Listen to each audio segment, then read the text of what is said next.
Hello friends, कल हम लोगों ने कॉम्बिनेशन रिएक्शन, डिकम्पोजिशन रिएक्शन इस दोनों को देख लिया था कि कॉम्बिनेशन रिएक्शन में क्या था कि जब एक सब्सटेंस दूसरे सब्सटेंस एक से अधिक सब्सटेंस आपस में रिएक्ट कर रहे थे या कंबाइन हो रहे थे और सिंगल प्रोडक्ट बना रहे थे तो उसको हम लोग कॉम्बिनेशन रिएक्शन करते थे। उसके आगे हम लोग ने डिकम्पोजिशन रिएक्शन जस्ट उसका उल्टा देखा कि एक सब्सटेंस जब अलग अलग सब्सटेंसेस में टूट रहा था हीट देने से या सनलाइट के द्वारा, तो वो डिकम्पोजिशन रिएक्शन कहलाता था। इलेक्ट्रोलाइसिस इलेक्ट्रिसिटी देने से, हीट देने से और फोटो डिकम्पोजिशन यानी कि सनलाइट के द्वारा भी जो है सो वह एक सब्सटेंस से बहुत सब्सटेंस में टूट रहा था, तो उसको हम लोगों ने डिकम्पोजिशन रिएक्शन कहा। आज हम लोग जो है सो नेक्स्ट पढ़ने वाले डिस्प्लेसमेंट रिएक्शन। तो देखिए यहाँ पर डिस्प्लेसमेंट रिएक्शन मैं आपको बता दूँ क्या होता है। देखिए डिस्प्लेसमेंट रिएक्शन, देखिए यहाँ पर कि डिस्प्लेसमेंट रिएक्शन में क्या होगा। जैसे कि यहाँ पर कोई कंपाउंड है और ये एलिमेंट है, ठीक है। इस दोनों का यहाँ पर क्या हो रहा है, रिएक्शन हो रहा है। जैसे कि यहाँ पर A + BC, तो A की जगह पर क्या होगा, मान लीजिए कि A की जगह पर है आयरन, ठीक है। और आयरन कॉपर, यहाँ पर कॉपर सल्फेट है, तो एक से जो यहाँ पर क्या है, कॉपर सल्फेट, ठीक है। B हो गया कॉपर सल्फेट, तो ये सॉल्यूशन है, ठीक है, यानी कि कंपाउंड्स बोल सकते हैं। तो यहाँ पर ये एलिमेंट था, मेटल था, एलिमेंट था, और ये पर क्या है, सॉल्यूशन है। तो ये जो है सो जब रिएक्शन होगा इस दोनों का, तो A यहाँ से B को क्या कर देगा, डिस्प्लेस कर देगा। A जो है किसको कर देगा डिस्प्लेस, B को हटा देगा। जैसे कि यहाँ पर देखिए प्रोडक्ट में बनेगा तो क्या बन जाएगा, AC, B को डिस्प्लेस कर दिया और B बाहर हो गया, ठीक है, B को हटा दिया। तो यही डिस्प्लेसमेंट रिएक्शन होता है कि जब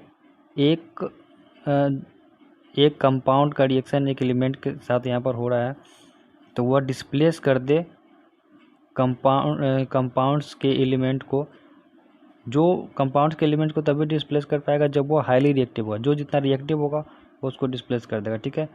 तो अभी हम लोग देखेंगे कैसे कैसे होता है।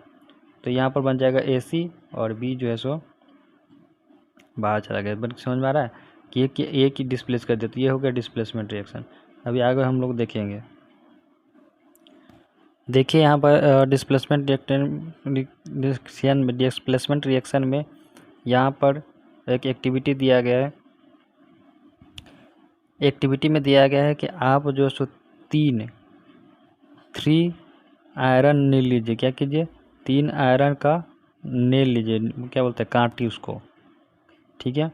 And clean with rubbing with sand paper, उसको रगड़ के अच्छे से साफ कर लीजिए। उसके बाद क्या कीजिए कि 2 टेस्ट ट्यूब लीजिए, ठीक है। उस पर मार्क कर दीजिए, एक पर A और दूसरे पर क्या कर दीजिए, मार्क B।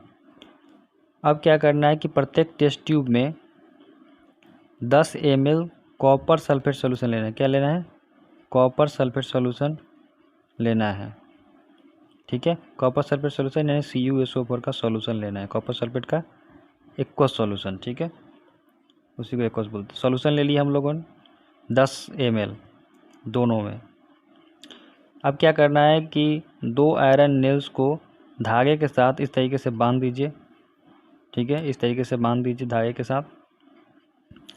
और उसको क्या करना है, sulphate solution, copper sulphate solution जो है हम लोगों ने लिया है उसमें टेस्ट ट्यूब जो B है यानी कि दूसरा वाला है, उसमें जाके क्या करना है, उसको डुबा देना है। इस तरीके से पूरा डुबा देना है कॉपर सल्फेट सॉल्यूशन को, ठीक है। अब क्या करना है कि इसको 20 मिनट तक छोड़ दीजिए।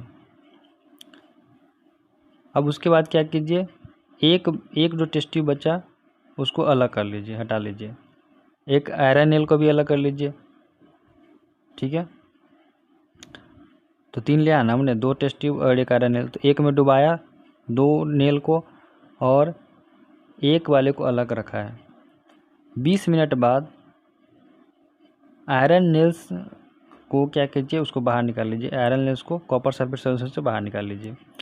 अब जो है सो इसके जो कलर का इंटेंसिटी है कॉपर सल्फेट सोल्यूशन का, उसको क्या कीजिए, कंपेयर कीजिए कॉपर सल्फेट सॉल्यूशन जो पहले हम लोग लिए थे एक टेस्ट ट्यूब में भी जो हम अलग रखे हैं और जो नेल भी हम लोगों ने अलग रखा है। तो कॉपर सल्फेट सॉल्यूशन को कंपेयर कीजिए जब हम लोगों ने दो नेल को टेस्ट ट्यूब बी में डुबाया और टेस्ट ट्यूब ए में अभी तक कुछ भी नहीं डुबाया। तो क्या कीजिए, कंपेयर कीजिए, तो क्या होगा उसमें, क्या आप देखते हैं। उसके बाद बोल रहा है इसमें कि also compare the colour of the iron nails, जो आयरन नेल्स का जो कलर है वह कैसा हो गया है उसको भी कंपेयर कीजिए। कॉपर सल्फेट में जो सॉल्यूशन में जो डुबाया गया था और एक को अलग रखा गया है, तो दोनों को क्या करना है, कंपेयर करना है। देखिए यहाँ पर कि जैसे ही आप जो है डुबा दिए इसको, तो ये जो है सो ब्लू कलर का है। कॉपर सल्फेट सॉल्यूशन किस कलर का होगा, ब्लू कलर का, और ये ब्लू कलर जो है वह गायब हो जाएगा। ठीक है, ब्लू कलर क्या हो जाएगा, fades away, blue colour fades हो जाएगा, गायब हो जाएगा। अब जो है सो देखिए ऐसा दिखेगा आपको, ऐसा ये दिखेगा। ठीक है, और पहले वाले में ऐसा ब्लू कलर था। और जो नेल है वह ब्राउनिश कैसा हो जाएगा, ब्राउन कलर का हो जाएगा। ठीक है, और जिसको हम लोगों ने नहीं डुबाया वो देखिए चकाचक न्यू दिख रहा है और ये ब्राउन दिख रहा है। ऐसा क्यों हुआ, ऐसा क्यों हुआ? तो देखिए इसका रीज़न कि एक जो है सो ब्राउन जो नेल्स हम लोगों ने डुबाया वो ब्राउन कलर का हो गया और जो ब्लू कलर का सॉल्यूशन था वो गायब हो गया। तो अब यहाँ पर देखिए कि यहाँ पर जो है सो रिएक्शन हुआ। यहाँ पर जब हम लोगों ने कॉपर सल्फेट सॉल्यूशन में नेल्स को डुबाया तो क्या हुआ, रिएक्शन हुआ, केमिकल रिएक्शन हुआ। कौन सा रिएक्शन हुआ, केमिकल रिएक्शन। और किस किस का हुआ, तो देखिए यहाँ पर अभी हम लोगों ने बताया कि यहाँ पर अभी हम लोगों ने पाया कि A प्लस BC जो है सो क्या कर देता है, AC प्लस B बना लेता है। अभी हम लोगों ने देखा, तो देखिए यहाँ पर A क्या है, यहाँ पर आयरन और BC क्या है, कॉपर सल्फेट सॉल्यूशन। ठीक है, और कॉपर सल्फेट सॉल्यूशन बनाया क्या, तो E यहाँ पर बना लिया FeSO4 यानी AC बना लिया, ये A था और ये था BC। ठीक है, अब ये जो बना लिया क्या, AC बना लिया प्लस में B। तो कॉपर सल्फेट सॉल्यूशन में जब आयरन को डुबाया गया है तो ये बना लिया आयरन सल्फेट यानी इसको फेरस सल्फेट भी बोलते हैं, तो FeSO4 बना लिया।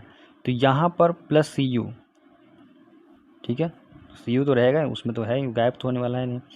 तो यहाँ पर क्या हुआ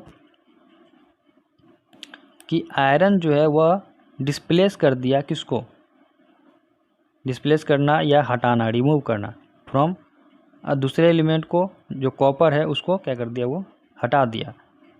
किससे, कॉपर सल्फेट सॉल्यूशन से। ठीक है, कॉपर सल्फेट सॉल्यूशन से कॉपर को आयरन हटा दिया। जब एक एलिमेंट दूसरे एलिमेंट को हटा देता है तो उसी का नाम क्या होता है, डिस्प्लेसमेंट रिएक्शन। क्या होता है, डिस्प्लेसमेंट रिएक्शन। ठीक है, तो डिफिनीशन पूछेगा व्हाट इज डिस्प्लेसमेंट रिएक्शन, तो when once a reaction in which, क्या लिखेंगे definition, a reaction in which one part or atom or group बोल सकते हैं of atoms, one part of a molecule is replaced by another, one part of a molecule is replaced by another is called displacement reaction. Displacement reaction को हम लोग substitution reaction भी बोलते हैं। क्या बोलते हैं, सब्स्टिट्यूशन रिएक्शन।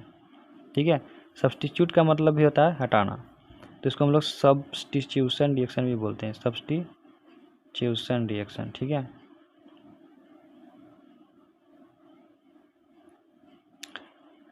अब देखिए यहाँ पर एग्जाम्पल है डिस्प्लेसमेंट रिएक्शन के, तो उसको हम लोगों ने पहले देखा कि देखिए यहाँ पर डिस्प्लेसमेंट रिएक्शन के यहाँ पर कुछ एग्जांपल दिए गए हैं कि जिंक, इस तरीके से जैसे हम लोग आयरन को कॉपर सल्फेट में डाला तो वहाँ पर से वो क्या कर दिया, आयरन को ही रिमूव कर दिया, कॉपर को रिमूव कर दिया और आयरन जो है सो जगह बना लिया था। यहाँ पर क्या बना लिया, आयरन सल्फेट। ठीक है, कॉपर सल्फेट सोल्यूशन में डाला तो कॉपर को क्या कर दिया, वो डिस्प्लेस कर दिया, हटा दिया, या सब्स्टिट्यूट कर दिया, उसको बोल सकते हैं सब्स्टिट्यूट, डिस्प्लेस और रिमूव। नेक्स्ट में देखिए जिंक, जिंक को कॉपर सल्फेट सोल्यूशन में डालिए, किसको, जिंक को कॉपर सल्फेट सोल्यूशन में, तो फिर से क्या कर लेगा, ये कॉपर को ये बाहर कर देगा। तो कॉपर को क्यों बाहर कर रहा है और यहाँ पर आयरन को क्यों बाहर कर रहा है? आयरन जो है सो कॉपर को फिर यहाँ क्यों बाहर कर दे रहा है? और यहाँ पर देखिए जिंक भी जो है सो कॉपर को क्यों बाहर कर दे रहा है? यहाँ पर नेक्स्ट में देखिए लीड, और लीड का जब कॉपर क्लोराइड के साथ रिएक्शन कराया गया, ठीक है, तो ये जो लीड क्लोराइड बन गया है यहाँ पर देखिए। तो यहाँ पर भी जो है सो कॉपर को बाहर कर दिया। तो यहाँ पर क्यों ऐसा हो रहा है कि कॉपर को बाहर कर दिया? तो यहाँ पर जो जिंक, लीड और आयरन जो है वो हाईली क्या है, हाईली रिएक्टिव मेटल है। समझ में आ गया? तो और जिंक, लीड और आयरन क्या है, हाईली रिएक्टिव मेटल है। तो हाईली रिएक्टिव मेटल जो है सो किसको हटा देगा, लेस रिएक्टिव मेटल को। इसीलिए जो है सो कॉपर लेस रिएक्टिव मेटल है, इस वजह से जो है कॉपर को ये लोग डिस्प्लेस कर दे रहे हैं। अब देखिए यहाँ पर लिखा गया है zinc and lead are more reactive element than copper, they displace copper from its compound. Zinc और लीड क्या है यहाँ पर, हाईली रिएक्टिव है, इसीलिए क्या कर रहा है, कॉपर को डिस्प्लेस कर दे रहा है। तो अगर कॉपर हाईली रिएक्टिव होता तो वो जिंक को डिस्प्लेस कर देता, ठीक है। तो यहाँ पर क्या हो गया कि जो हाईली रिएक्टिव रहेगा वो उसको डिस्प्लेस कर देगा। तो ये हो गया डिस्प्लेसमेंट रिएक्शन। डिस्प्लेसमेंट रिएक्शन के कुछ और एग्जाम्पल हम देख लेते हैं, जरा सा रुक जाइए। देखिए displacement of hydrogen from acid by active metals. तो हाइड्रोजन का डिस्प्लेसमेंट एसिड से एक्टिव मेटल के द्वारा।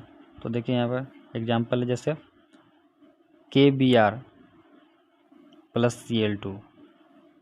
तो हाइड्रोजन का डिस्प्लेसमेंट एसिड से, ठीक है। देखिए displacement of hydrogen from acid by active metals. तो एक्टिव मेटल के द्वारा हाइड्रोजन का डिस्प्लेसमेंट जो एसिड से, उसको देखेंगे। देखिए कौन कैसे डिस्प्लेस करता है ये हाइड्रोजन को एसिड से। जैसे यहाँ देखिए जिंक मेटल जिसको आल्सो मोर रिएक्टिव मेटल भी, मतलब कि और कोई दूसरे भी रिएक्टिव मेटल्स हो सकते हैं, displace hydrogen from dilute hydrochloric acid. Dilute का मतलब क्या है कि इसमें पानी की मात्रा ज़्यादा होगी, एंड डाइल्यूट सल्फ्यूरिक एसिड। तो क्या करता है ये, जैसे कोई एक्टिव मेटल है तो वो हाइड्रोजन को डिस्प्लेस कर दे किससे, हाइड्रोक्लोरिक एसिड से। तो ये भी डिस्प्लेसमेंट में रिएक्शन का एग्जांपल है। नेक्स्ट देखिए यहाँ पर एग्जांपल देखिए, जिंक है, इसको HCl यानी डाइल्यूटेड HCl के साथ रिएक्शन कराया गया।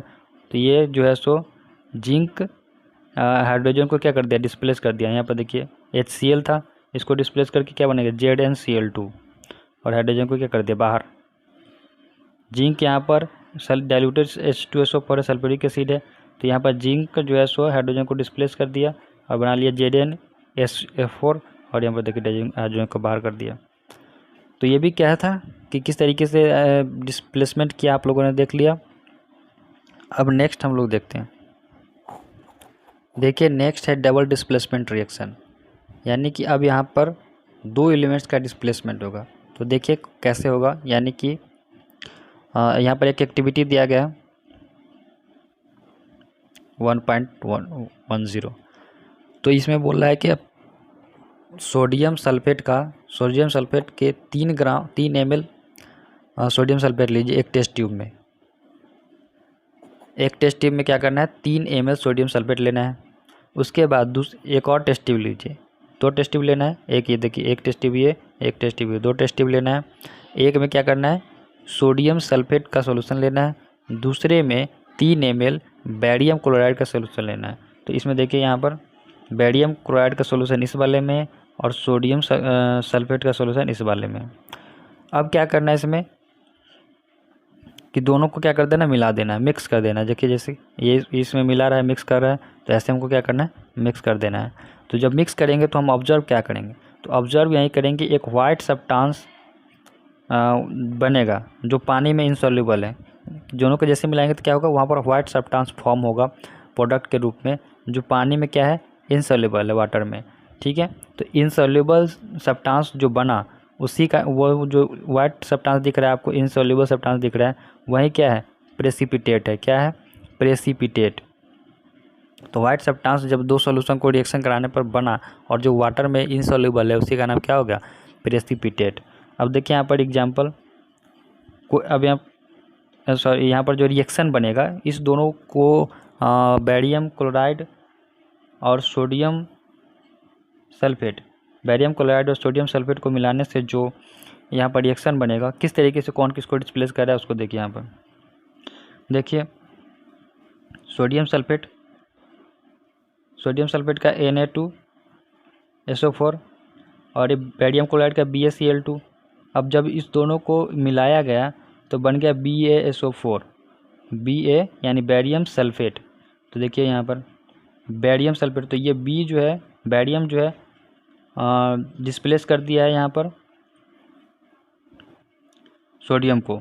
बेरियम किसको डिस्प्लेस कर दिया है, सोडियम को। देखिए Na2SO4 था सोडियम सल्फेट, तो ये डिस्प्लेस करके क्या बना लिया, बेरियम सल्फेट। और यहाँ पर बेरियम क्लोराइड था, तो ये जो बेरियम है उसको डिस्प्लेस कर दिया और यहाँ पर सोडियम क्लोराइड बन गया। ठीक है, सोडियम जो है सोडियम क्लोराइड यहाँ पर जो सोडियम बेरियम को डिस्प्लेस कर दे रहा है और बेरियम सोडियम को डिस्प्लेस कर दे रहा है। बात समझ में आ रहा है। देखिए यहाँ पर सोडियम सल्फेट की जगह पर बेरियम सल्फेट हो गया और बेरियम क्लोराइड की जगह पर क्या हो गया, सोडियम क्लोराइड। तो ये हो गया डबल डिस्प्लेसमेंट। क्या हो गया, डबल डिस्प्लेसमेंट। ठीक है,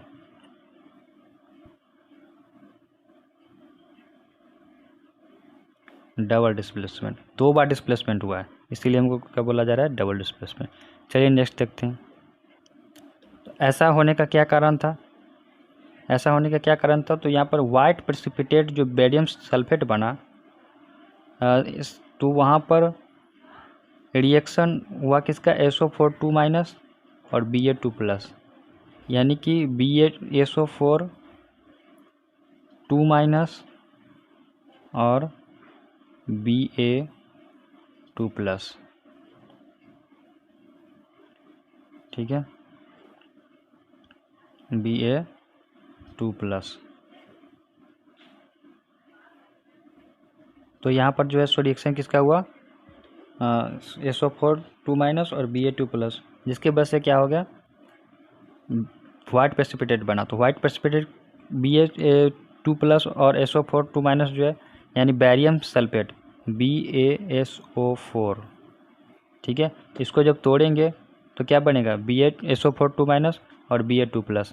ठीक है, दोनों पॉजिटिव चार्ज में 2+ और 2- में टूटेगा। तो इस दोनों का रिएक्शन हुआ आपस में, जिसके वजह से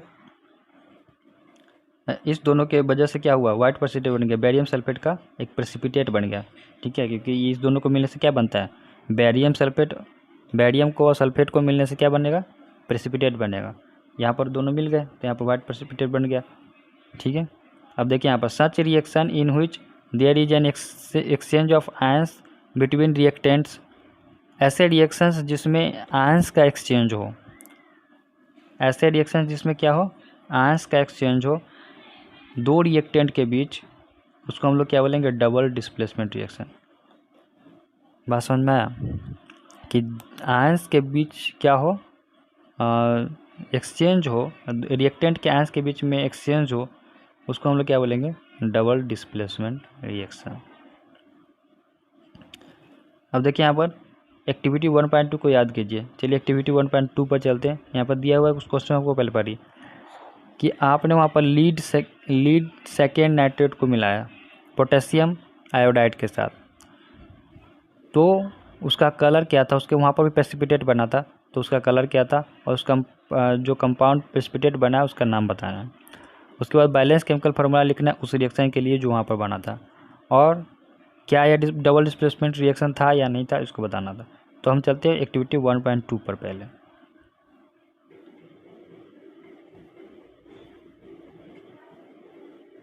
देखिए, जब पोटेशियम आयोडाइड का रिएक्शन लीड सेकेंड नाइट्रेट के साथ कराएंगे तो वहाँ पर क्या होगा, लीड सेकेंड आयोडाइड और पोटेशियम नाइट्रेट का प्रोड्यूस होगा यानी बनेगा। ठीक है,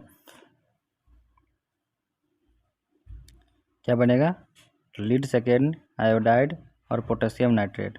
पोटेशियम नाइट्रेट जो है सो वाटर में क्या है, सॉल्युबल है, यानी पोटेशियम नाइट्रेट वाटर में घुल जाएगा, जबकि लीड सेकेंड आयोडाइड जो है वह पार्शियली सॉल्युबल होता है पानी में। और ज़्यादातर जो लीड सेकेंड आयोडाइड है वह प्रेसिपिटेट होते हैं सॉल्यूशन के, और इसका जो कलर है सॉलिड जो बनेगा वहाँ पर, प्रेसिपिटेट जो बनेगा लीड सेकेंड आयोडाइड का, वो क्या होगा, येलो कलर का होगा। ठीक है, अब देखिए इसका रिएक्शन। केमिकल इक्वेशन लिखने के लिए बोला था तो केमिकल इक्वेशन नहीं हो गया, और बैलेंस्ड हम लोगों ने इसे कर दिया है। तो यहाँ पर देखिए KI potassium iodide plus lead nitrous oxide, lead second nitrate. ठीक है, तो PbNO3 उसका होता है whole twice, PbNO3 whole twice. उसके बाद ये जो बनेगा क्या बनेगा, पोटेशियम नाइट्रेट। क्या बनेगा, पोटेशियम नाइट्रेट। ठीक है, प्लस PI2।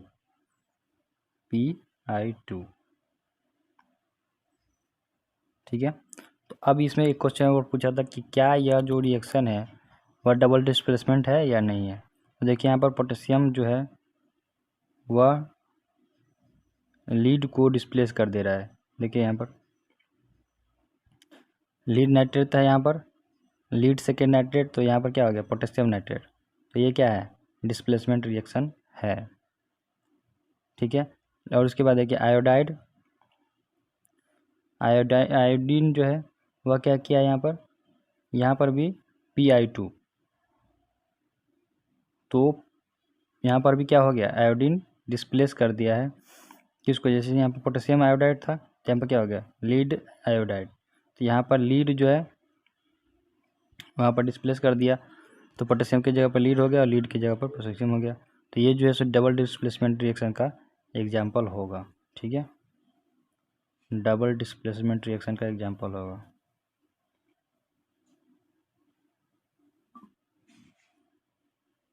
ठीक है,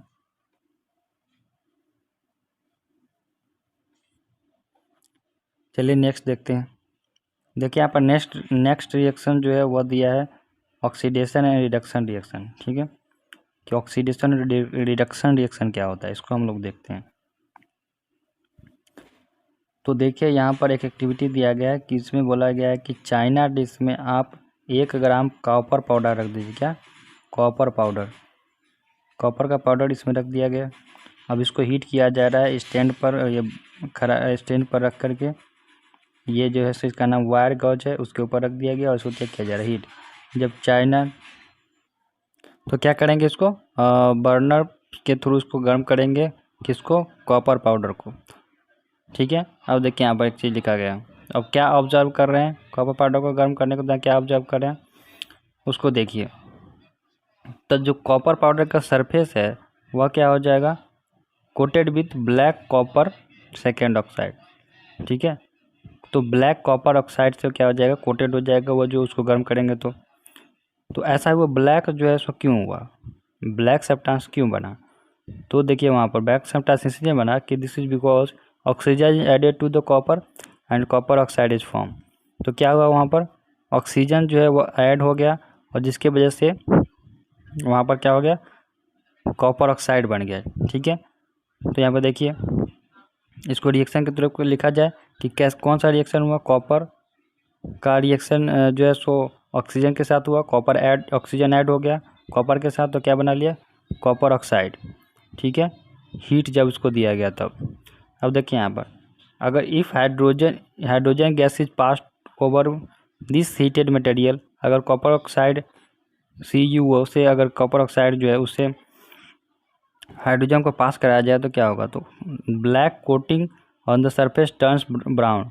तो जैसे पास कराएंगे हाइड्रोजन तो क्या होगा, जो ब्लैक कोटिंग हुआ था हीट करने से वह ब्राउन कलर का हो जाएगा। तो रिवर्स रिएक्शन टेक प्लेस, तो यहाँ पर क्या हो जाएगा, रिवर्स रिएक्शन हो जाएगा, यानी फिर से हमको क्या मिल जाएगा, कॉपर।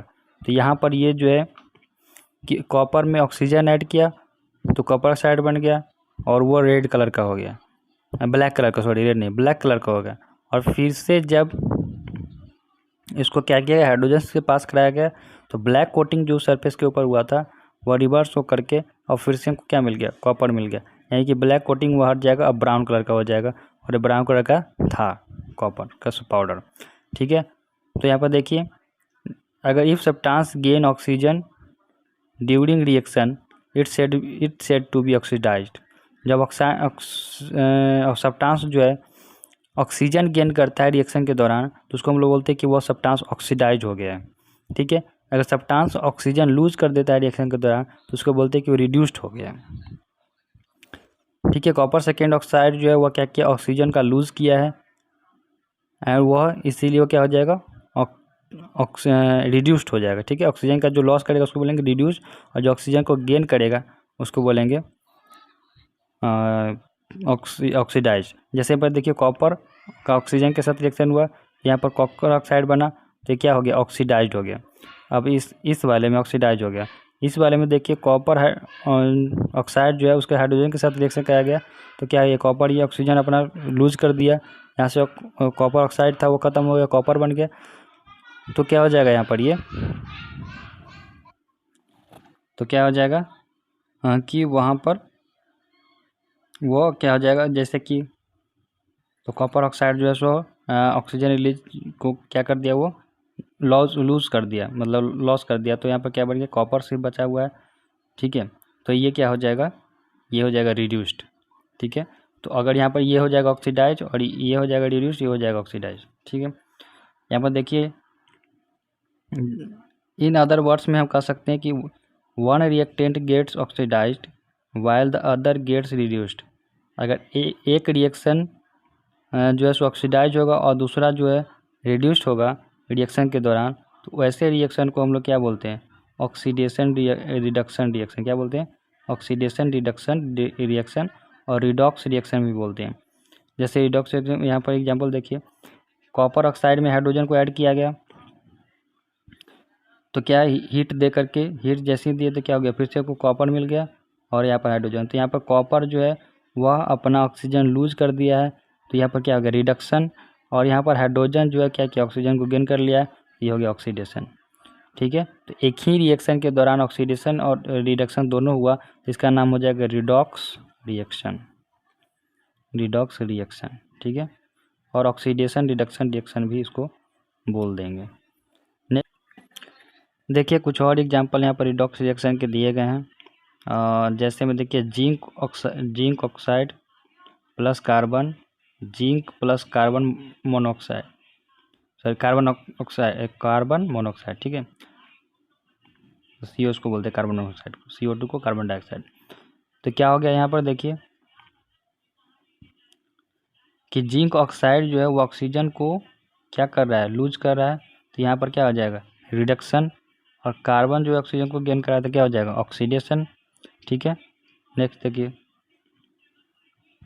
ये वाला, देखिए यहाँ पर मैग्नीज ऑक्साइड है MnO2, और यहाँ पर हाइड्रोक्लोरिक एसिड है HCl, ये जो है बना ले रहा है MnCl2 H2O Cl2। अब यहाँ पर देखिए कि MnO2 जो है मैग्नीज, वह क्या हो रहा है, ऑक्सीडाइज, मैग्नीज ऑक्सीडाइज हो रहा है, और किसमें, MnCl2 में। अब यहाँ पर ऑक्सीडाइज इसलिए हो रहा है सॉरी, मैग्नीज जो है वो किस हो रहा है, क्या हो रहा है, रिड्यूस्ड हो रहा है, ऑक्सीडाइज नहीं हो रहा है, रिड्यूस्ड हो रहा है, किसमें, MnCl2 में, तो ये रिड्यूस्ड हो रहा है। और ये जो HCl है वह क्या हो रहा है, ऑक्सीडाइज हो रहा है Cl2 में। अब यहाँ पर आप बोलेंगे कि यहाँ पर तो ऑक्सीजन है नहीं, तो कैसे ये ऑक्सीडाइज हो रहा है, तो यहाँ पर जब हाइड्रोजन को, जो हाइड्रोजन है वह लूज करता है तो भी ऑक्सीडाइज होता है, समझ में आ रहा है, जब हाइड्रोजन लूज करता है तो भी क्या होता है, वो ऑक्सीडाइज होता है। तो क्लोरीन यहाँ पर क्या कर रहा है, क्लोरीन जो है वह हाइड्रोजन को लूज कर रहा है, तो यहाँ पर क्या हो जाएगा, ये ऑक्सीडाइज हो जाएगा, यानी ऑक्सीडेशन रिएक्शन हो जाएगा, और ये क्या हो जाएगा, रिडक्शन रिएक्शन, क्योंकि यहाँ पर ऑक्सीजन का लॉस हो रहा है, लूज हो रहा है, लॉस हो रहा है सर। तो ये ऊपर के एग्जांपल से हम ये कह सकते हैं कि अगर सब्सटेंस ऑक्सीजन गेन कर रहा है या हाइड्रोजन लूज़ कर रहा है, ऑक्सीजन गेन कर रहा है या हाइड्रोजन लूज़ कर रहा है, तो क्या हो जाएगा, ऑक्सीडाइज हो जाएगा, यानी ऑक्सीडेशन रिएक्शन होगा। ठीक है, तो वो ऑक्सीडाइज होगा या ऑक्सीडेशन रिएक्शन होगा।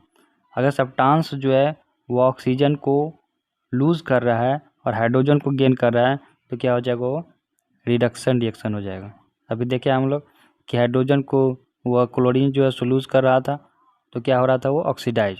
तो ऑक्सीजन को गेन करे या हाइड्रोजन को लूज़ करे कोई भी सब्सटेंस तो क्या करेगा, वो ऑक्सीडाइज हो गया। अगर कोई सब्सटेंस क्या करता है, ऑक्सीजन को लूज़ करता है और हाइड्रोजन को गेन करता है, सॉरी हाइड्रोजन को क्या करता है, गेन करता है, तो भी क्या हो जाएगा, वो हो जाएगा रिड्यूस्ड, यानी रिडक्शन रिएक्शन इसको बोल सकते हैं। अब यहाँ पर एक्टिविटी 1.4 में जब मैग्नीज रिबन को जलाया गया है ऑक्सीजन के साथ तो क्या बना, Mg+O2 बना MgO, मैग्नीज ऑक्साइड। ठीक है, तो यहाँ पर यही बोल रहा है कि मैग्नीज रिबन को जब जलाया गया था डेजलिंग फ्लेम के साथ इन एयर में तो चेंजेज इनटू व्हाइट सब्सटेंस, एक व्हाइट सब्सटेंस में चेंज हुआ था। किसमें, व्हाइट सब्सटेंस में चेंज हुआ था, उसका नाम था मैग्नीशियम ऑक्साइड। और मैग्नीशियम जो है ऑक्सीडाइज हुआ था वहाँ पर या रिड्यूस हुआ था ये बताना। तो क्या हो जाएगा, देखिए हम एक बार रिएक्शन लिखते हैं, Mg+O2 MgO। तो यहाँ पर क्या हो रहा है, मैग्नीशियम जो है वो ऑक्सीजन को कंबाइन कर अपने साथ क्या कर रहा है, गेन कर रहा है और ये बना रहा है मैग्नीशियम ऑक्साइड। तो क्या हो जाएगा, ये ऑक्सीडेशन हो जाएगा। ठीक है, गेन कर रहा है तो क्या हो जाएगा, ऑक्सीडेशन। चलिए इसमें हम लोग देख लेते हैं, इसमें नहीं दिया है कि ऑक्सीडाइजिंग और रिड्यूसिंग एजेंट क्या होता है, उसकी चर्चा हम लोग करते हैं कि ऑक्सीडाइजिंग और रिड्यूसिंग एजेंट क्या होता है। तो देखिए ऑक्सीडाइजिंग एजेंट क्या, ऑक्सीडाइजिंग एजेंट किसको बोलते हैं, तो जब सब्सटेंस जो है वह can bring about oxidation of other substances,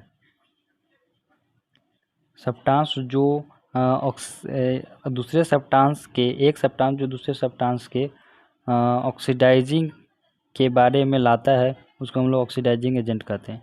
इसको सिंपल बात समझते तो क्या, एक ऐसा सब्सटेंस जो ऑक्सीजन के एडिशन या हाइड्रोजन के रिमूवल का कारण बनता है दूसरे सब्सटेंस से, उसको हम लोग ऑक्सीडाइजिंग एजेंट बोलते हैं। ठीक है, यानी ऑक्सीडाइजिंग एजेंट वो होगा जो क्या करेगा, ऑक्सीजन का रिमूवल या हाइड्रोजन का रिमूवल और ऑक्सीजन का एडिशन का कारण बनेगा, वह क्या कहलाएगा, ऑक्सीडाइजिंग एजेंट। जैसे यहाँ पर देखिए एग्जांपल के तौर पर S+O2, सल्फर प्लस O2, तो ये SO2 हुआ, तो क्या यहाँ पर ऑक्सीजन जो है क्या बना, ऑक्सीडाइजिंग करने ऑक्सीजन के ऐड करने का, ये जो सल्फर था उसके साथ ऑक्सीजन का एडिशन होने के लिए ये कारण बना कौन, ऑक्सीजन। तो ये ऑक्सीजन क्या हो जाएगा, ऑक्सीडाइजिंग एजेंट। क्या हो जाएगा ये, ऑक्सीडाइजिंग एजेंट। ठीक है, नेक्स्ट देखिए,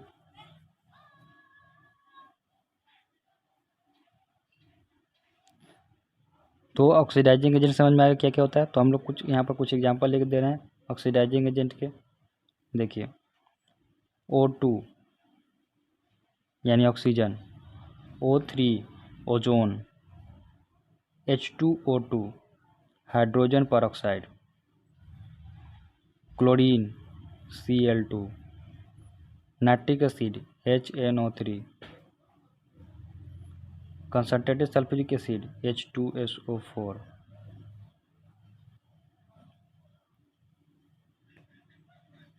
उसके आगे देखिए KMNO4, potassium permanganate K2Cr2O7, potassium dichromate. ये सारे के सारे क्या हैं, ऑक्सीडाइजिंग एजेंट हैं। ठीक है, इसके कारण क्या होता है, ऑक्सीजन का रिमूवल और हाइड्रोजन का, ऑक्सीजन का एडिशन और हाइड्रोजन का रिमूवल का कारण बनते हैं ये लोग। ठीक है, इसीलिए लोग का नाम क्या होगा, ऑक्सीडाइजिंग एजेंट। समझ में आ गया। अब चलिए हम रिड्यूसिंग एजेंट के ऊपर चर्चा कर लेते हैं। देखिए रिड्यूसिंग एजेंट, रिड्यूसिंग एजेंट। तो रिड्यूसिंग एजेंट क्या करेंगे, तो सब वैसे सब्सटेंस जो हाइड्रोजन के एडिशन और ऑक्सीजन के रिमूवल का कारण बने। क्या करे, हाइड्रोजन को ऐड करे और ऑक्सीजन को हटाए, उसका कारण जो बनेगा उस सब्सटेंस को हम लोग क्या बोलेंगे, रिड्यूसिंग एजेंट।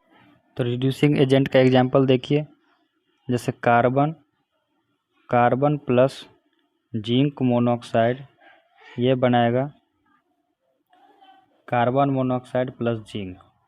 ठीक है, तो यहाँ पर देखिए ये जो कार्बन है वो जिंक मोनोऑक्साइड से ऑक्सीजन को रिमूव करने में एबल है, तो यहाँ पर ये जो कार्बन होगा वह कहलाएगा रिड्यूसिंग एजेंट। क्या कहलाएगा, रिड्यूसिंग एजेंट, क्योंकि ये ऑक्सीजन को रिमूव करने का कारण बना है। ठीक है, एक और एग्जांपल देखिए, जिससे और क्लियर होगा आपको। H2S प्लस Cl2, ये बनाएगा HCl प्लस S। ठीक है, अब यहाँ पर देखिए H2S जो है वह क्लोरीन में हाइड्रोजन ऐड करने के एबल है, हाइड्रोजन को ऐड करने का कारण बना है। ठीक है, तो H2S क्या कहलाएगा, ये कहलाएगा रिड्यूसिंग एजेंट। हाइड्रोजन का एडिशन होना या ऑक्सीजन का रिमूवल होना वह क्या कहलाता है,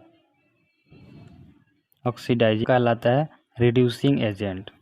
ठीक है, तो जो हाइड्रोजन के एडिशन का कारण बनेगा और ऑक्सीजन के रिमूवल का कारण बनेगा वह कहलाएगा रिड्यूसिंग एजेंट, और जो सब्सटेंस ऑक्सीजन के एडिशन और हाइड्रोजन के रिमूवल का कारण बनेगा वह कहलाएगा ऑक्सीडाइजिंग एजेंट। अब इसके हम कुछ एग्जांपल देखते हैं। एग्जांपल क्या है देखिए, H2 हाइड्रोजन, ये भी रिड्यूसिंग एजेंट है। SO2 सल्फर डाइऑक्साइड, ये भी रिड्यूसिंग एजेंट है। H2S हाइड्रोजन सल्फाइड, ये भी रिड्यूसिंग एजेंट है। और कार्बन, ये क्या है, सारे के सारे रिड्यूसिंग एजेंट हैं। तो आप समझ गए होंगे कि रिड्यूसिंग एजेंट क्या होता है, ऑक्सीडाइजिंग एजेंट क्या होता है, ऑक्सीडेशन क्या होता है, रिडक्शन क्या होता है। ठीक है, तो लॉस ऑफ ऑक्सीजन जो है क्या कहलाएगा, ऑक्सीजन का जब लॉस होगा तो वह कहलाएगा रिडक्शन, और ऑक्सीजन जब गेन करेगा तो कहलाएगा ऑक्सीडेशन। ठीक है, और जब दोनों रिएक्शन एक रिएक्शन में दोनों काम हो, ऑक्सीडेशन और रिडक्शन दोनों हो, तो उसको हम लोग कहेंगे, क्या कहेंगे, रिडॉक्स रिएक्शन या ऑक्सीडेशन रिडक्शन कहेंगे। ठीक है, तो यहाँ तक समझ में आ गया होगा आप लोगों को। अब चलिए नेक्स्ट देखिए, और इसमें एक चीज़ ये होता है कि लॉस ऑफ इलेक्ट्रॉन और गेन ऑफ इलेक्ट्रॉन के बेसिस पर भी हम लोग जो है सो डिसाइड करते हैं कि कौन जो है सो क्या है, किस में ऑक्सीडेशन हुआ है, किस में रिडक्शन हुआ है। तो इस NCERT में नहीं दिया है कि लॉस ऑफ इलेक्ट्रॉन के बेसिस पर चर्चा करना है, इसमें सिर्फ हम लोगों को ये दिया है कि ऑक्सीजन के लॉस और हाइड्रोजन का लॉस और हाइड्रोजन का गेन और ऑक्सीजन का लॉस, इसके ऊपर चर्चा करना है। ठीक है, तो ऑक्सीजन का रिमूवल और हाइड्रोजन का एडिशन और ऑक्सीजन का एडिशन और हाइड्रोजन का रिमूवल, इसी के ऊपर हमको क्या करना है, चर्चा करना है। इलेक्ट्रॉनिक कॉन्सेप्ट को चर्चा नहीं करना है। ठीक है, चलिए आगे बढ़ते हैं। इसमें क्या दिया हुआ बुक में, देखिए यहाँ पर दिया हुआ है नेक्स्ट कि have you observe the effects of oxidation reaction in everyday life. क्या आपने जो है सो ऑक्सीडेशन रिएक्शन का प्रति एवरीडे लाइफ में उसका प्रभाव को देखा है, ऑब्जर्व किया है। तो देखिए पहला है ऑक्सीडेशन का, यहाँ पर ऑक्सीडेशन मतलब ऑक्सीजन का रिएक्शन ऐड होना, किसी सब्सटेंस में ऑक्सीजन का ऐड होना क्या कहलाएगा, ऑक्सीडेशन। तो यहाँ पर देखिए कोरोजन मतलब होता है जंग लगना, तो यहाँ पर भी हम लोग जो है सो ऑक्सीडेशन देखते हैं। जैसे you must have observe that iron articles are shiny when new, जब नया होता है तो क्या होता है, वो आयरन चमकीला होता है, लेकिन but get coated with reddish brown powder when left for some time, कुछ समय के लिए क्या करते हैं, उसको छोड़ देते हैं तो reddish brown reddish brown powder से वो क्या हो जाता है, कोटेड हो जाता है। समझ में आया? क्या हो जाता है, रेडिश ब्राउन पाउडर से वो पूरी तरीके से पेंट हो जाता है, मतलब कोटिंग हो जाता है, उसका एक पर चढ़ जाता है। तो इस प्रोसेस को हम लोग बोलते हैं रस्टिंग ऑफ आयरन। क्या बोलते हैं? Rusting of iron. This process is commonly known as rusting of iron. ठीक है। कुछ दूसरे मेटल ऑल्सो भी क्या हो जाते हैं, ट्रांसिस्ट इन दिस मैनर, इसी तरीके से वो भी बदल जाते हैं। आपने जो है सो कभी नोटिस किया होगा कि जो कोटिंग का जो कलर है, colour of the coating formed on copper and silver, तो उसके कलर को आपने जो कॉपर और सिल्वर है उसके ऊपर जो कोटिंग बन जाते हैं उसके भी कलर को आपने कभी ऑब्जर्व किया होगा।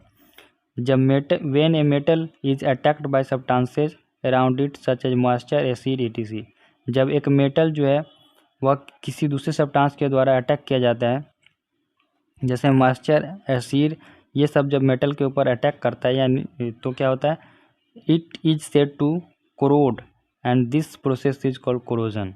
उसको हम लोग कोरोड बोलते हैं, और जो ये प्रक्रिया होता है, प्रोसेस होता है, उसको हम लोग क्या बोलते हैं, कोरोजन।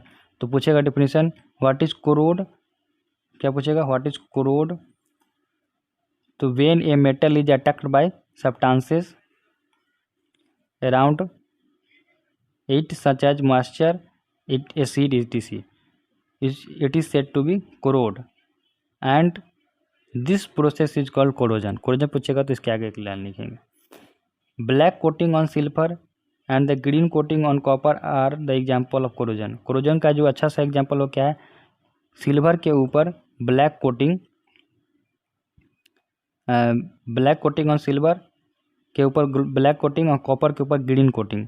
तो ब्लैक कलर का कोटिंग हो जाएगा, परत चढ़ जाएगा, और कॉपर के ऊपर ग्रीन कलर का परत चढ़ जाएगा, तो हम समझ जाएंगे यहाँ पर कि कोरोजन हुआ है, जंग लगना शुरू हो गया, जंग लग रहा है। ठीक है, तो कोरोजन वहाँ पर हुआ है। कोरोजन जो है वह क्या होगा, कार बॉडीज़ के किसके किसके डैमेज के कारण बन सकता है, तो कोरोजन जो है वह कार बॉडीज़ के डैमेज के कारण बन सकता है, ब्रिज के डैमेज के कारण बन सकता है, आयरन रेलिंग का कारण डैमेज के कारण बन सकता है, शिप जहाज का बन सकता है, and tools made of metals, जितने भी मेटल से बने हुए सब्सटेंसेस सबके डैमेज के कारण बन सकता है, खासकर वो आयरन के बने हुए सब्सटेंसेस के डैमेज के कारण बन सकता है। Corrosion of iron is a serious problem, बहुत बड़ी समस्या है कोरोजन आयरन का।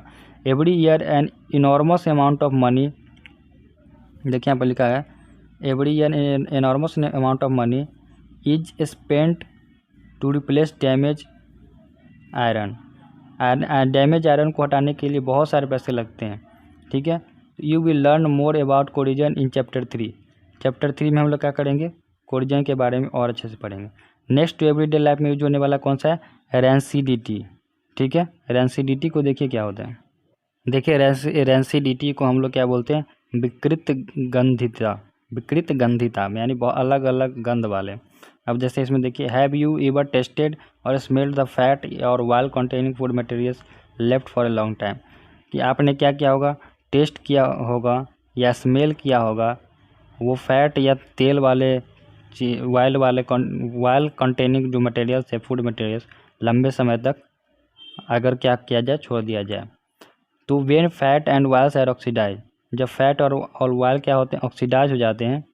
ऑक्सीडाइज मतलब फैट और ऑयल में ऑक्सीजन ऐड हो जाता है, तो they become rancid and their smell and taste change. उसका क्या होता है, रैंसिड हो जाता है और उसका एक विकृत गंधिता हो जाता है, विकृत गंध वाला हो जाता है, अलग अलग टाइप की गंध देने लग शुरू कर देता है, उसका स्मेल और टेस्ट क्या हो जाता है, चेंज हो जाता है। Usually substance which prevent oxidation, antioxidant. तो प्रायः क्या होता है कि जो सब्सटेंस ऑक्सीडेशन से बचाता है, जिसको हम लोग एंटीऑक्सीडेंट बोलते हैं, are added to foods containing fats and oil. Oil और फैट्स रखने वाले भोजन में क्या कर देते हैं हम लोग, एंटीऑक्सीडेंट को ऐड कर देते हैं। ठीक है, keeping food in air tight container help us to slow down oxidation. तो अगर एयर टाइट कंटेनर में अगर रखेंगे जिसमें हवा भरा हुआ है, उसमें अगर रखेंगे तो वो क्या करेगा, ऑक्सीडेशन को स्लो कर देगा। ठीक है, स्लो करेगा, ख़त्म नहीं करेगा, याद रखिए। उसमें अगर जैसे कि क्या होता है, चिप्स का पन्नी है या कोई भी चीज़ रहते है जो उसमें हवा भरा हुआ रहता है, तो उसमें कौन सा गैस रहता है, नाइट्रोजन। तो वह भरा हुआ है तो क्या वो परमानेंट सही रहेगा, नहीं, वो रिएक्शन को स्लो कर दिया, ऑक्सीजन ऐड होगा तो क्या होगा, तुरंत ख़राब हो जाएगा वो।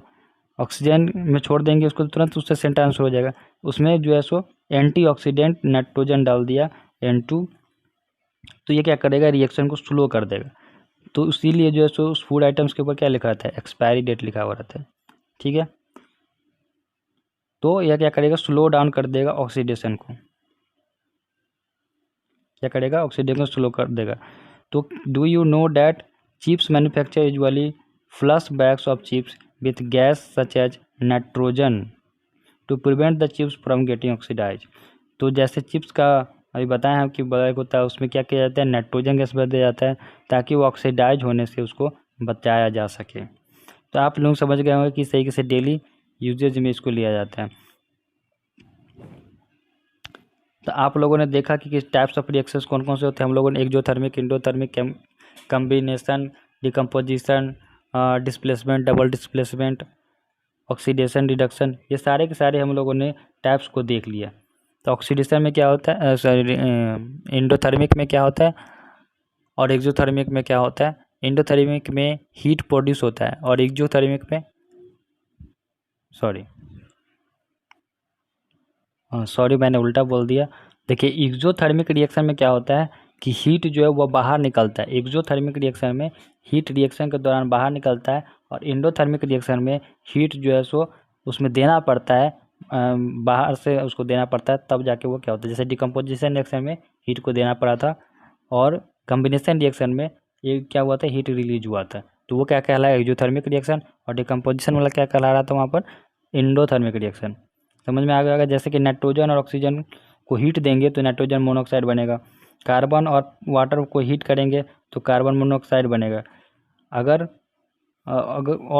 हम एक्सोथर्मिक का देखें तो मेथेन और ऑक्सीजन को ऐड करेंगे तो कार्बन डाइऑक्साइड बनेगा, तो वहाँ पर क्या होगा, हीट रिलीज होगा।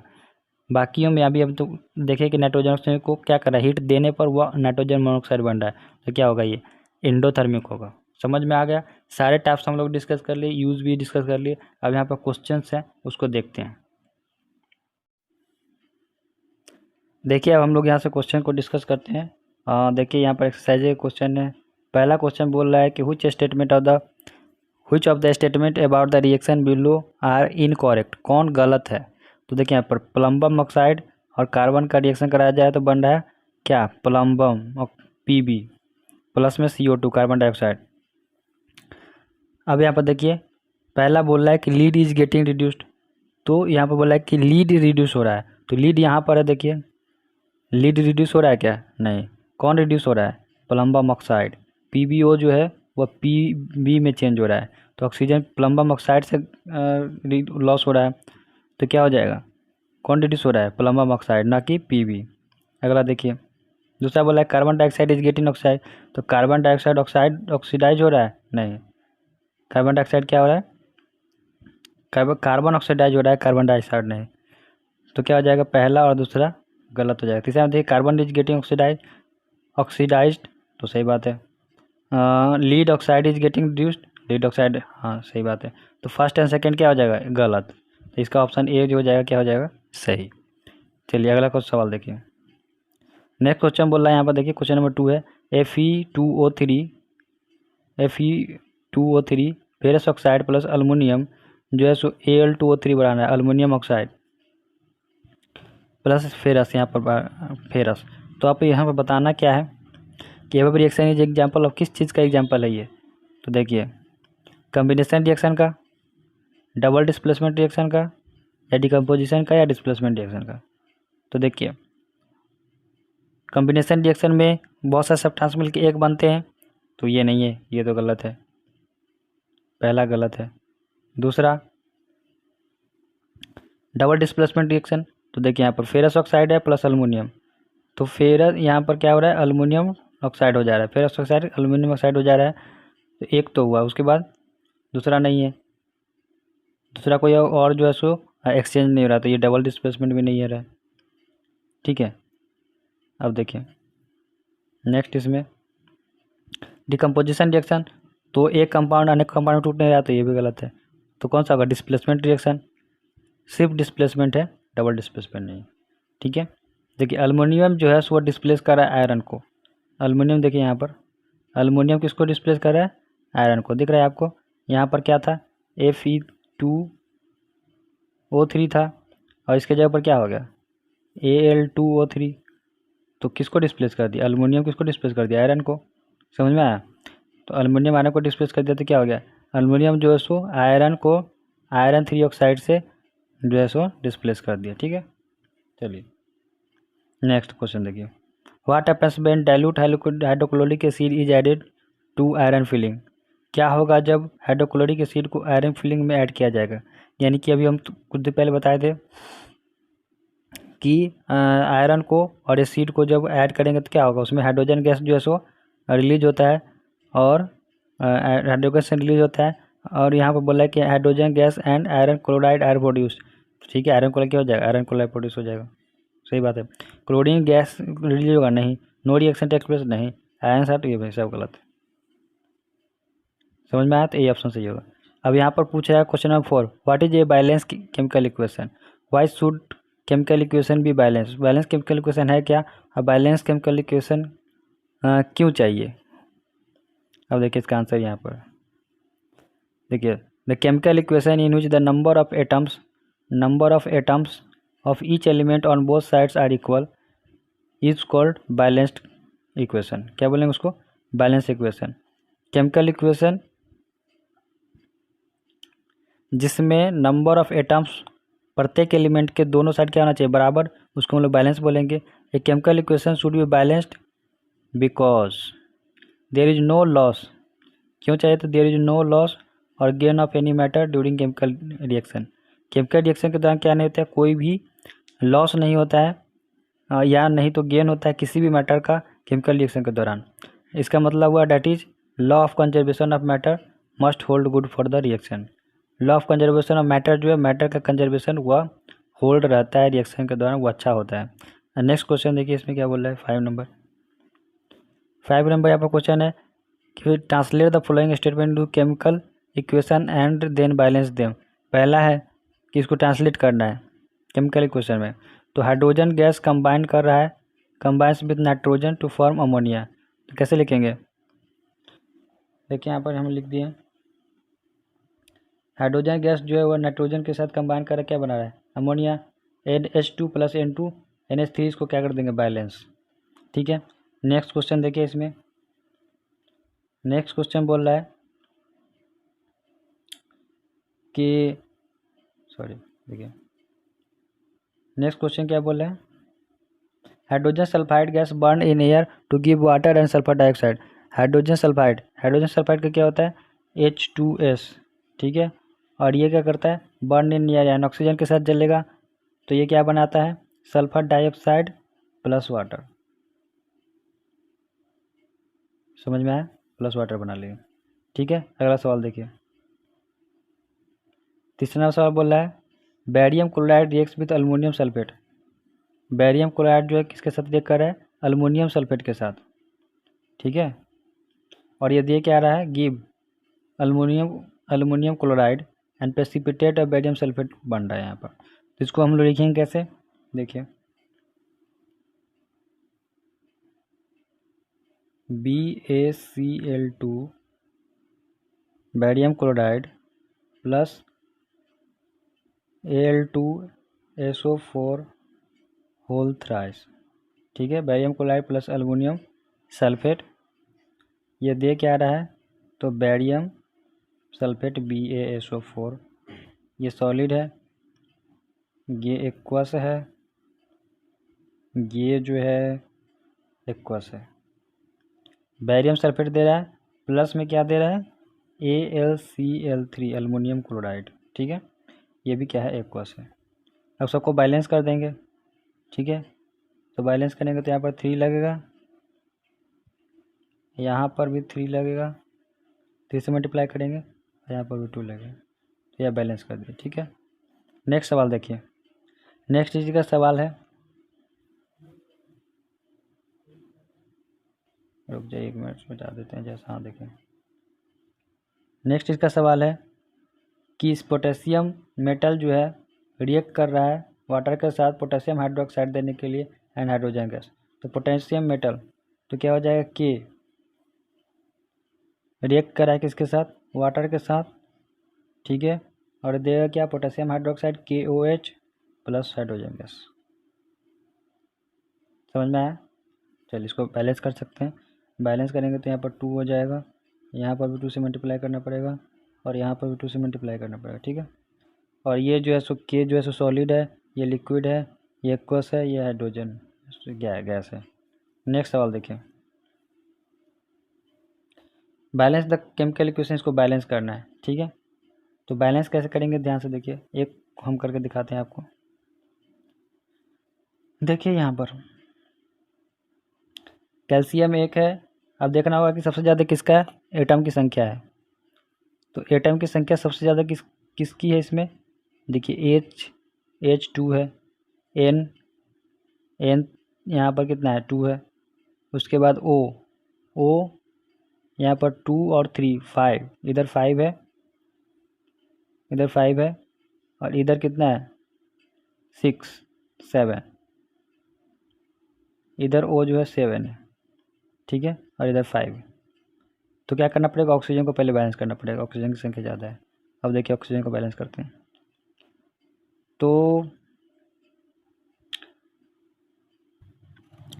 देखिए बैलेंस करेंगे, यहाँ पर अगर हम इस वाले में 2 से मल्टीप्लाई कर दें तो ये हो जाएगा 6 ऑक्सीजन का एटम, और उसके बाद तो इधर 6 हो जाएगा और 2 8, 6 और 2 8। यहाँ पर देखिए यहाँ पर 2 ऑक्सीजन का एटम है, और यहाँ पर 6, तो 8 हो गया। अब यहाँ पर देखिए 6, यहाँ पर 7 है, तो अगर यहाँ पर 2 से मल्टीप्लाई कर दें तो क्या हो जाएगा 8 हो जाएगा, 6 और 2 8। तो दोनों तरफ ऑक्सीजन की संख्या क्या हो गई, बराबर। ऑक्सीजन की संख्या बराबर हो गई, तो अब देख लेते नाइट्रोजन भी बराबर है। नाइट्रोजन की संख्या देख ले, N1 और यहाँ पर देखिए N2, तो यहाँ पर कितना हो गया N2, यहाँ भी N2 है, इसमें भी N2 हो गया। वो की संख्या बराबर H2, तो यहाँ पर भी H2 है, H2, ठीक है, 2 है, 2 2 2 हो गया, सब बराबर हो गया। कैल्शियम की संख्या 1 1, ठीक। नेक्स्ट देखिए बी नंबर क्वेश्चन में क्या बोला, देखिए NaOH प्लस H2SO पर इसको बैलेंस करना। देखिए इस इक्वेशन को अब देख लेते हैं किसकी संख्या बराबर है। ऑक्सीजन की संख्या इधर जो है किसकी संख्या ज़्यादा है, तो इधर ऑक्सीजन की 4 है, इधर 4 है। ऑक्सीजन की संख्या ज़्यादा है तो ऑक्सीजन के एटम को बराबर करने की कोशिश करते हैं। देखिए 4 एक ही 5 5, और इधर 5, ऑक्सीजन तो बराबर है, कोई टेंशन की बात नहीं। अब देखिए ऑक्सीजन बराबर है, तो आगे इसको देखते हैं सोडियम को, तो इधर 2 है, नहीं बराबर है। सल्फ़र भी बराबर है, हाइड्रोजन इधर 3 है, इधर 2 है, हाइड्रोजन बराबर नहीं है, ऑक्सीजन बराबर है। तो अब हमको क्या करना पड़ेगा, इधर सोडियम 2 है, तो 2, तो यहाँ पर 2 कर देंगे, सोडियम को क्या कर देंगे, सोडियम को 2 कर देंगे, ठीक है। उसके बाद अब जो है सो हाइड्रोजन की संख्या इधर हो गई 4, तो यहाँ पर भी हाइड्रोजन की संख्या कितनी हो जाएगी 4, ठीक है। सोडियम 2 है, तो सोडियम 2, इधर भी 2, ऑक्सीजन 2 और 4 6, 4 और 2 6 6 हो गया। हाइड्रोजन की संख्या देख ले 2, इधर भी 2 और 2 4 हो गया, सही बात। और उसके बाद देखिए सल्फ़र की संख्या, सल्फ़र कितनी है 1, इधर भी 1, तो हो गया क्या बैलेंस। क्या हो गया बैलेंस। समझ में आ रहा है हीट एंड चेक कैसे लगा, बहुत ही कोशिश ट्राई करने से बन जाएगा। अगला सवाल देखिए NaCl plus AgNO3 AgCl plus NaNO3। देखिए ऑक्सीजन का आइटम ज़्यादा है, ऑक्सीजन का आइटम क्या बराबर है, बिल्कुल बराबर है, तो ऑक्सीजन के आइटम कोई टेंशन नहीं है। अगला देखिए और कोई सब बराबर है, तो Na देख लेते हैं, Na कितना है 1, इधर भी 1, Cl 1 1, Ag 1 NO3 सब बराबर है, ये बैलेंस्ड है। अब अगला देखिए BaCl2 H2SO4 BaSO4 HCl। देखिए यहाँ पर ऑक्सीजन 4 है, इधर भी ऑक्सीजन की संख्या, दोनों तरफ ऑक्सीजन की एटम की संख्या ज़्यादा है, तो ऑक्सीजन को बैलेंस करने की कोशिश। अब ऑक्सीजन बैलेंस है, ऑक्सीजन बैलेंस है, तो अब देखते हैं और भी Ba barium 1 Ab 1 barium 1। Hydrogen की संख्या इधर 2 है, इधर 1 है। SO4 की संख्या कितनी है 1 है, इधर भी 1 है। क्लोरीन की संख्या 2 है, इधर क्लोरीन की संख्या 1 है, यानी कि हाइड्रोजन और क्लोरीन की संख्या इधर 2 है, उधर 1 है। साफ साफ दिख गया। तो क्या कर देंगे, यहाँ पर 2 से मल्टीप्लाई कर दो, बात खत्म। 2 से मल्टीप्लाई कर दिए तो 2HCl हो गया बैलेंस। है कोई डाउट? है डाउट तो पूछो। अरे बैलेंस करो, बहुत आसान है। चलो आगे सवाल देखो। अब देखो यहाँ पर लिखा है right the balance calculation for, इसके लिए बैलेंस कैलकुलेशन करना है। पहले तो हमको कैल्शियम हाइड्रोक्साइड का फार्मूला आना चाहिए। ये कैल्शियम हाइड्रोक्साइड का फार्मूला होता क्या है? तो कैल्शियम हाइड्रोक्साइड का हम बता दें कि होता है CaOH होल ट्वाइस। एक को सोल्यूशन, एक कोस लिख दो आगे, कोई बात नहीं, एक कोस लिख दो। प्लस में बोला है कि कार्बन डाइऑक्साइड, कार्बन डाइऑक्साइड का किसको नहीं मालूम होगा, मालूम कि नहीं? CO2 गैस है भाई, गैस है। बनेगा क्या? बनने के लिए क्या बोल रहा है कि calcium carbonate, calcium carbonate CaCO3 बन जाएगा। CO3 सॉलिड है, ठीक है। उसके बाद क्या बोलना है कि बोल रहा है कि पानी बन जाएगा। पानी क्या है? लिक्विड। हो गया ना। अब इसको बैलेंस कर दो। तो बोल रहे देखो सही बात है, ऑक्सीजन की संख्या देखते इधर 2 है, इधर ऑक्सीजन की संख्या इधर 3 है, 2 और 2 4 है, और इधर ऑक्सीजन की संख्या कितने 4 है, 3 और 1 4। सही बात है। कैल्शियम की संख्या देखिए 1 1, कोई दिक्कत नहीं है। हाइड्रोजन की संख्या कितनी है 2, इधर 2 तो इधर हाइड्रोजन की संख्या 2, ये भी बैलेंस है, कोई बात नहीं। अच्छा तो बच क्या गया कार्बन, कार्बन 1 1, सब सही है, सब सही है, कुछ लगाने की जरूरत नहीं, बैलेंस है ये भाई, ये भाई बैलेंस है। अब आप समझ में आया क्या होगा। चलिए अगला क्वेश्चन लिखते हैं।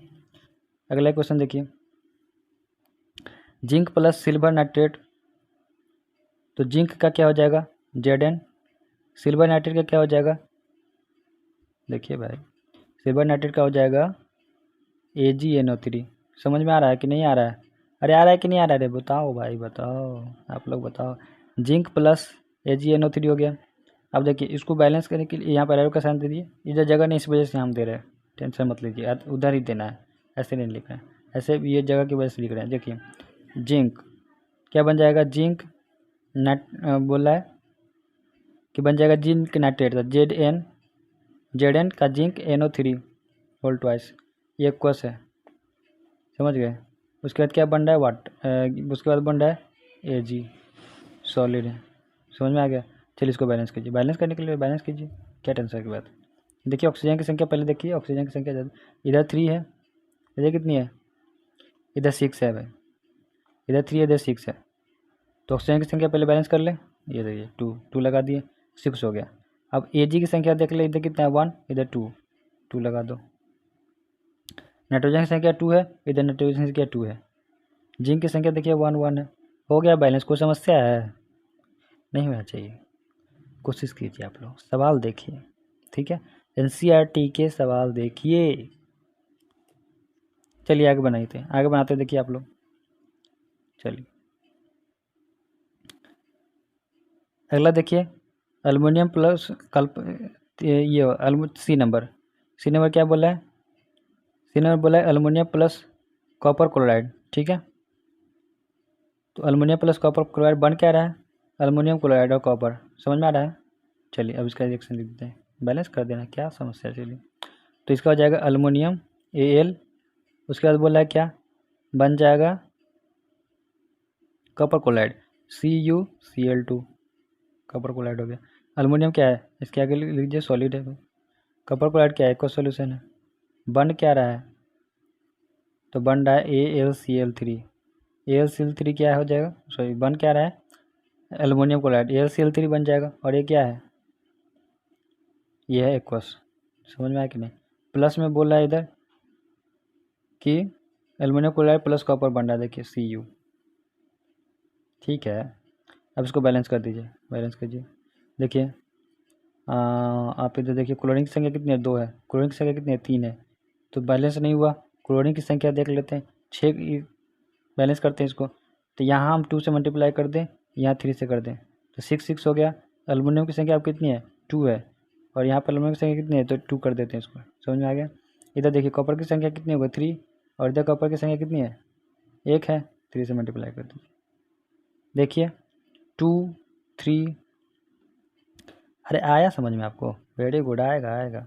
कोई भी समस्या हो पूछते जाइएगा, कमेंट बॉक्स खुला है, आपको कमेंट करते जाइएगा।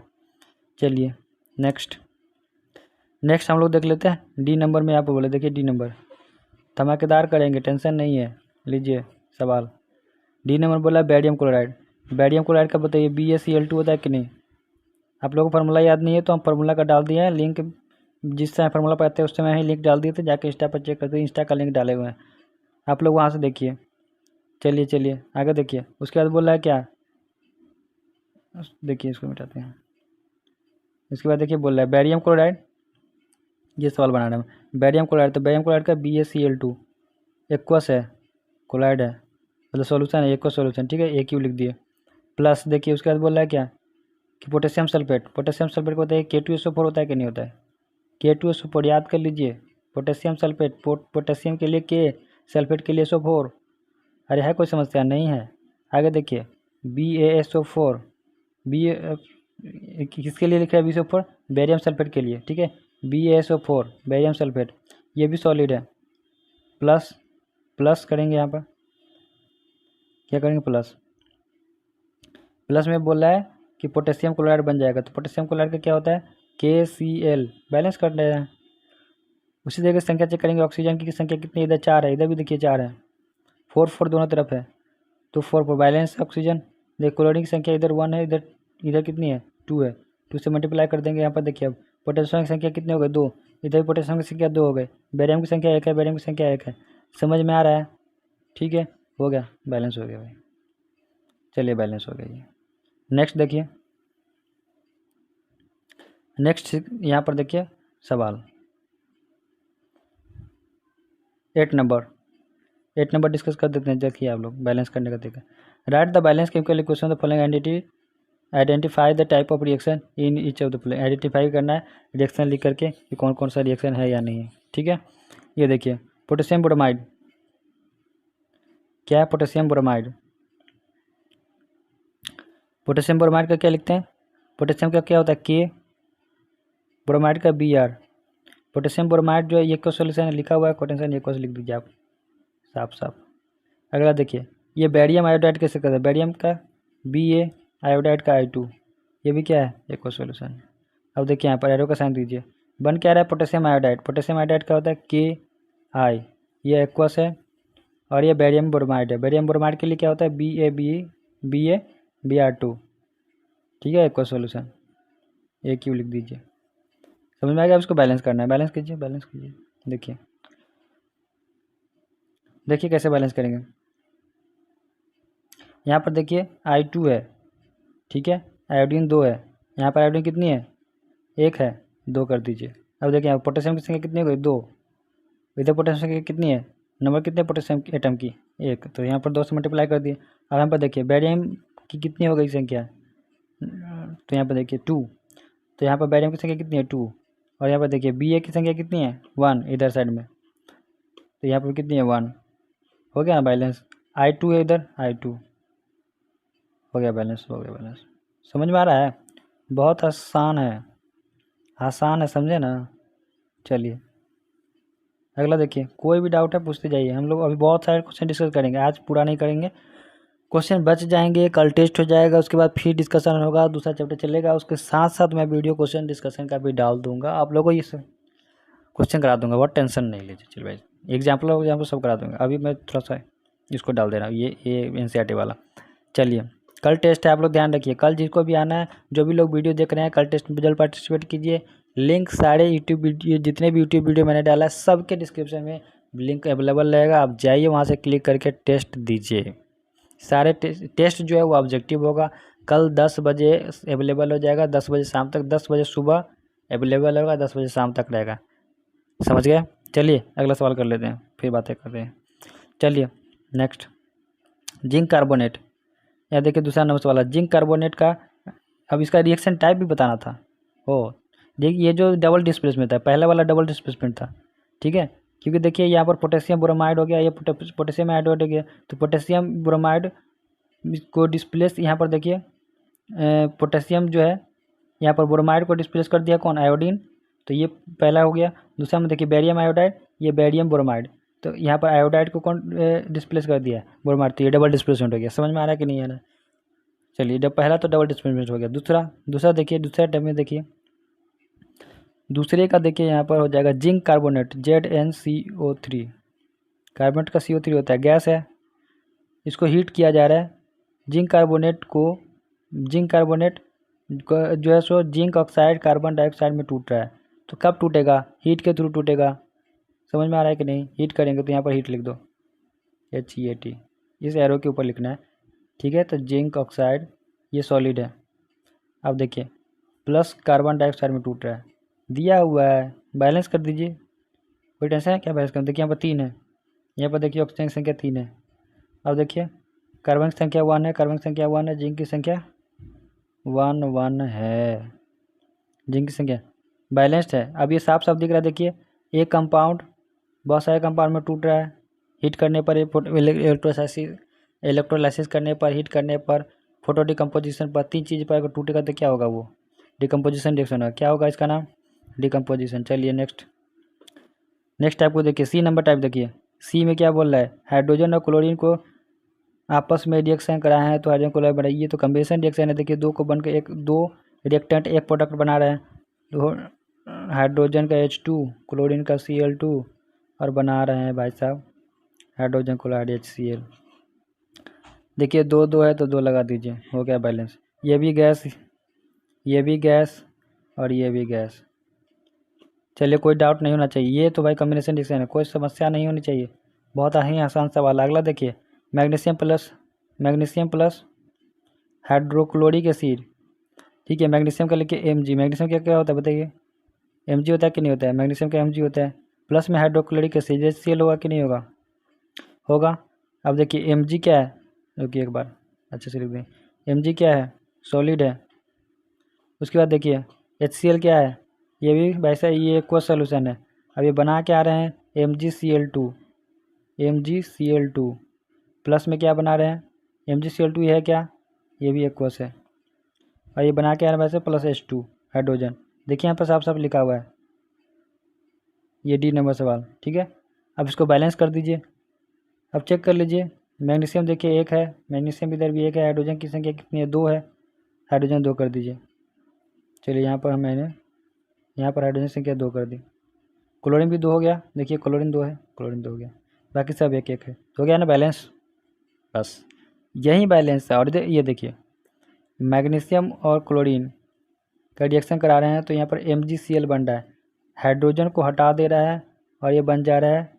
तो हमने पढ़ा था कि किसी भी एलिमेंट का जब कॉन्सनट्रेटेड हाइड्रोक्लोरिक एसिड और सल्फ्यूरिक एसिड के साथ रिएक्शन होता है तो हाइड्रोजन रिलीज हो जाता है। अभी पढ़े थे इस वीडियो में, आप भी ध्यान से देखिएगा, रिपीट करके देख सकते हैं। और उसके बाद देखिए MgCl2 में कन्वर्ट हो गया तो यहाँ पर हाइड्रोजन रिलीज हो गया। समझ में आया? चलिए तो ये डिस्प्लेसमेंट रिएक्शन है, डिस्प्लेस कर रहा है, डबल डिस्प्लेसमेंट नहीं है, डिस्प्लेसमेंट रिएक्शन। चलिए अगला सवाल है, why does one mean by exothermic and endothermic reaction? Example. तो देखिए एक्जोथर्मिक रिएक्शन में हम समझा देते हैं कि क्या होता है, आंसर यहाँ नहीं है, हम बता देते हैं आपको आंसर क्या होता है। देखिए एक्जोथर्मिक रिएक्शन में क्या होता था कि गिब्स हीट आउट, जब रिएक्शन होता तो 2 चीज़ का, तो हीट आउट हो जाता था, जैसे मतलब कि हीट प्रोड्यूस हो जाता था उसमें। जैसे में देखिए कार्बन और ऑक्सीजन का रिएक्शन होता था, कार्बन और ऑक्सीजन का रिएक्शन होता था तो ये बनता था CO2, लेकिन यहाँ पर क्या होता था? हीट प्रोड्यूस, प्लस में हीट होता था कि नहीं? तो ये क्या हो गया? ये हो गया एक्सोथर्मिक। समझ में आ रहा है? अब इंडोथर्मिक में क्या होता है? हीट देना पड़ता है। एक्सोथर्मिक में हीट निकलता है। एक्सो का मतलब ही क्या होता है? देखिए एक्सो का मतलब बता दें, एक्सो का मतलब होता है आउट। समझ में आ रहा है? और थर्मिक का मतलब होता है हीट।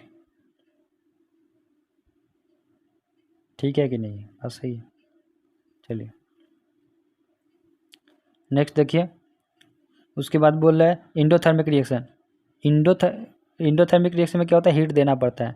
ऐसा रिएक्शन जिसमें हम क्या करेंगे? हीट को ऑब्जॉर्व करेंगे या हीट देंगे, तो इसका आंसर होगा ए reaction which proceeds with the absorption heat is called endothermic reaction. Indo का मतलब होता है क्या? हीट देना। इंडो का मतलब क्या होता है? हीट को देना। इंडो का मतलब होता है इन, इंडो मतलब इन, साफ साफ इन माने देना। और एक्सो मतलब आउट, थर्मिक मतलब हीट। ठीक है, कुछ एग्जाम्पल देखिए, कुछ एग्जाम्पल क्या है, एग्जाम्पल देखिए। जैसे कि नाइट्रोजन है और ये ऑक्सीजन है, दोनों क्या है, गैस है, कोई समस्या, गैस है, इसके आगे गैस लिख लीजिएगा, ठीक है।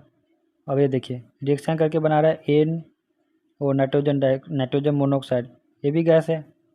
अब यहाँ पर हीट देना पड़ेगा, हीट हमको देना पड़ेगा, ठीक है। सॉरी यहाँ पर हीट लिखिए, यहाँ पर प्लस हीट लिखिए, ठीक है। और यहाँ पर देखिए, यहाँ पर लिखिए टेम्परेचर कितना दिया आपने हीट, तो 3000 डिग्री सेल्सियस देना पड़ता है, तब जाके नाइट्रोजन मोनोऑक्साइड बनता है। अब देखिए यहाँ पर नाइट्रोजन दो है, तो यहाँ पर 2 से बैलेंस कर दीजिए, बैलेंस हो गया। समझ में आ रहा है, हीट क्या करना पड़ रहा है, देना पड़ रहा है, तो ये कहलाएगा एंडोथर्मिक। समझ गए होंगे। चलिए अगले सवाल की तरफ मुड़ जाते हैं जल्दी से। देखिए पूरे सवाल नहीं करेंगे, बाकी के सवाल अगले दिन करेंगे, और नेक्स्ट कल एग्जाम होगा, आप लोग बताइए क्या क्या आंसर हो सकते हैं, ठीक है। 10 नंबर देखिए, 10 नंबर बोला है कि why respiration consider exothermic, respiration को एक्सोथर्मिक रिएक्शन क्यों कहा गया है, कंसीडर क्यों किया गया है। तो देखिए रिस्पिरेशन के दौरान क्या होता है कि डाइजेस्टेड फूड जो है वो ऑक्सीडाइज होता है और वहाँ से एनर्जी रिलीज होता है। हम बता चुके थे कि डाइजेस्टेड फूड क्या होता है, वह मतलब कार्बोहाइड्रेट हम जो भी खाते हैं वो कार्बोहाइड्रेट होता है और फैट होता है, उसको तोड़ दिया जाता है, ब्रेक डाउन करते हैं और फिर ग्लूकोज में कन्वर्ट करते हैं, ग्लूकोज में। और ग्लूकोज फिर क्या होता है, ऑक्सीजन के साथ रिएक्ट करके ऑक्सीजन जो है वह ग्लूकोज के साथ जलता है और क्या देता है हमको, एनर्जी। समझ में आया, तो एनर्जी देता है। दैट इज वाई क्या होता है कि जो, इसीलिए इसको क्या किया गया है, जलता है ना वहाँ पर, इसीलिए इसको एक्सोथर्मिक रिएक्शन कहा गया है, मतलब हीट प्रोड्यूस होता है। समझ में आ रहा है कि नहीं। Next, why are the decomposition reaction called opposite of the combination reaction. देखिए क्यों कहते हैं, तो कम्बिनेशन रिएक्शन को 2 कंपाउंड मिल करके तीसरा कंपाउंड बनाता है, या 2 से अधिक कम रिएक्टेंट आपस में रिएक्शन करते हैं और एक ही सिंगल बनाते हैं, उसको कम्बिनेशन रिएक्शन बोलते हैं। लेकिन डिकम्पोजिशन में क्या होता है, एक कंपाउंड को जब हीट कर देते हैं या इलेक्ट्रोलाइसिस करते हैं या फोटो डिकम्पोजिशन करते हैं तो वो अनेकों कंपाउंड में टूट जाता है। तो क्या हुआ, एक में क्या है कि बहुत सारे रिएक्टेंट मिलके एक प्रोडक्ट बना रहा है, और एक में क्या है कि एक प्रोडक्ट जो वो टूट रहा है बहुत सारे रिएक्टेंट में, ठीक है। चलिए तो अब बस रहने देते हैं यहीं तक। अगले वीडियो में जो है सो और सारा क्वेश्चन डिस्कस करेंगे, टेस्ट के लिए अलग से डिस्कस करेंगे। तो कल टेस्ट आप लोग दीजिए, चैप्टर ये ख़त्म हो चुका है। चलिए कल टेस्ट दीजिए आप लोग। धन्यवाद, थैंक यू।